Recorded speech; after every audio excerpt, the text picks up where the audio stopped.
Let's take a quick look at various pieces that are required in order to make a piggyback shelf combination. Now, your plans booklet has pretty much the various parts, and they're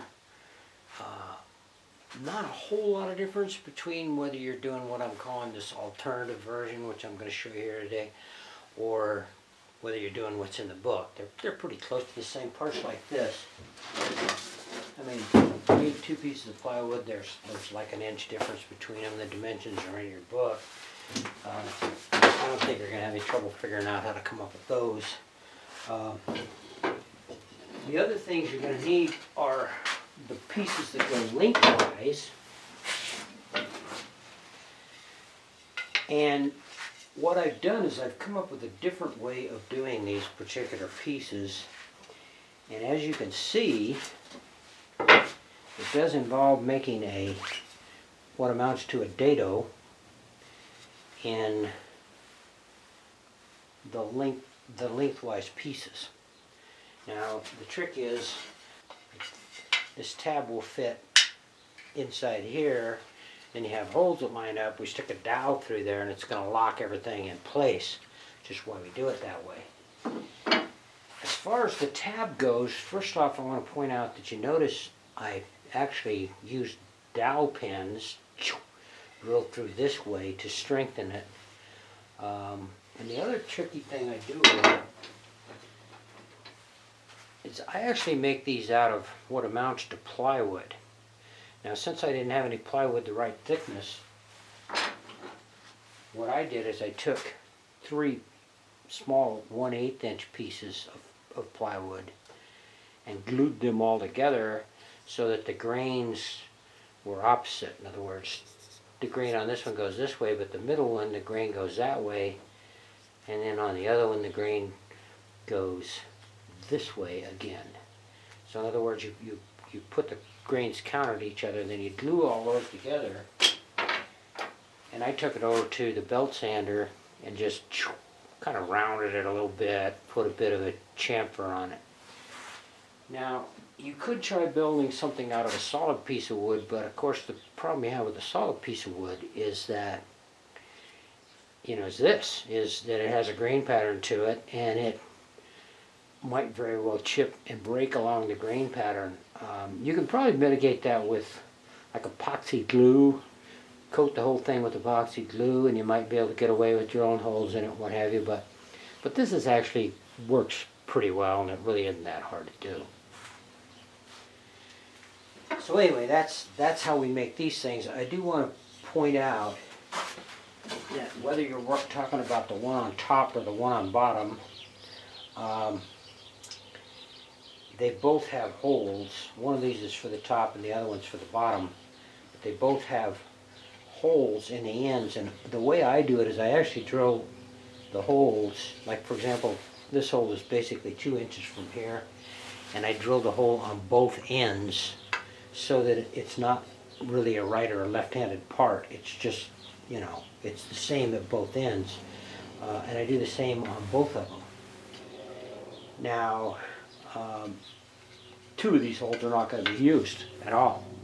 They'll just be there and they won't be used, which doesn't hurt anything, and they're so small that nobody's really going to notice them anyway. When we're building the shelves, now particularly this is the bottom shelf, and I know that because it has this weird looking part on it.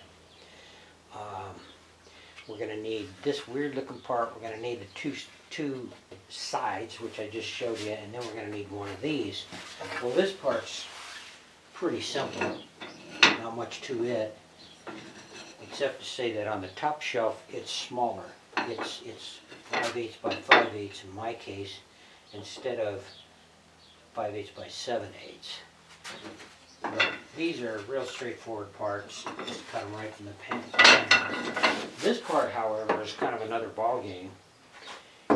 What you do, or at least the way I make this part, is I take a piece that's basically this width right here, and cut, basically dados on the end. This part right here I cut out on the table saw, which a lot of people are going to find weird, but I'll show you how I do that. Okay, once you have this part made, you still need to glue, and that's what I do is use glue and just glue it on and clamp it and let it dry.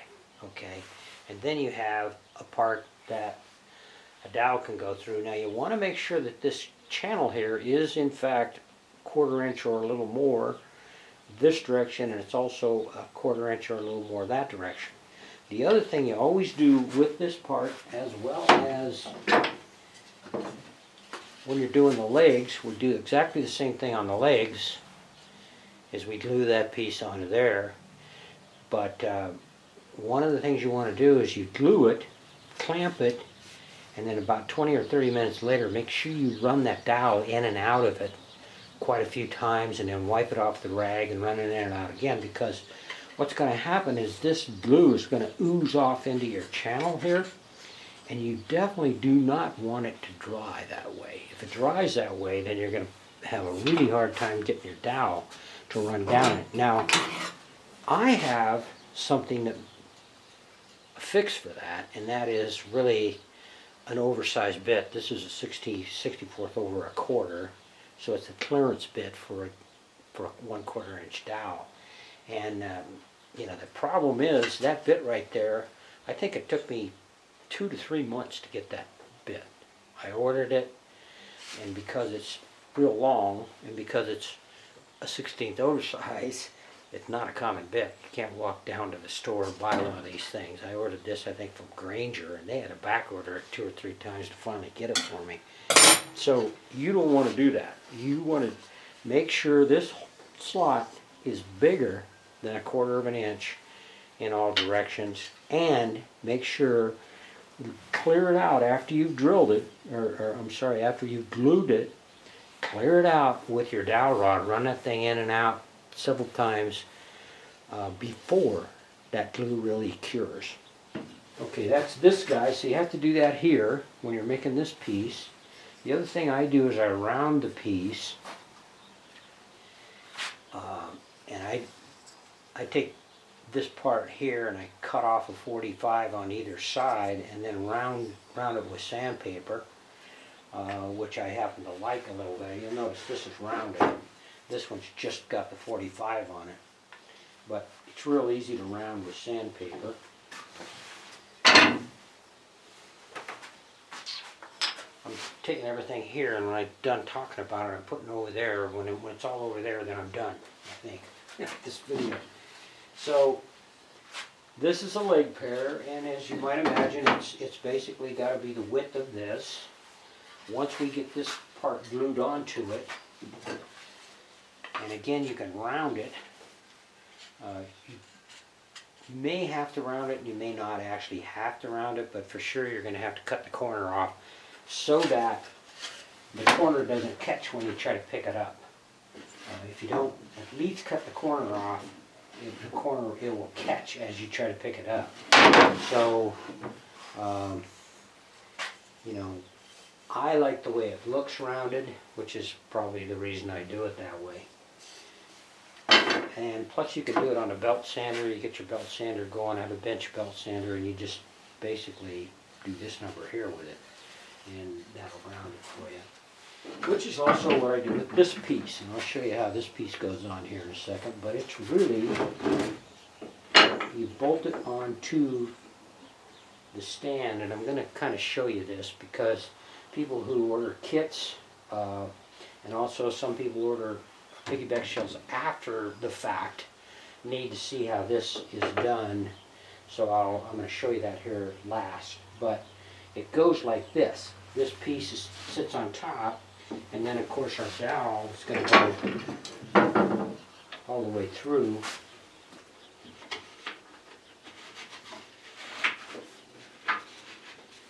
Like that. And just imagine this is the stand. Now the key here is we want to make sure everything is centered real well.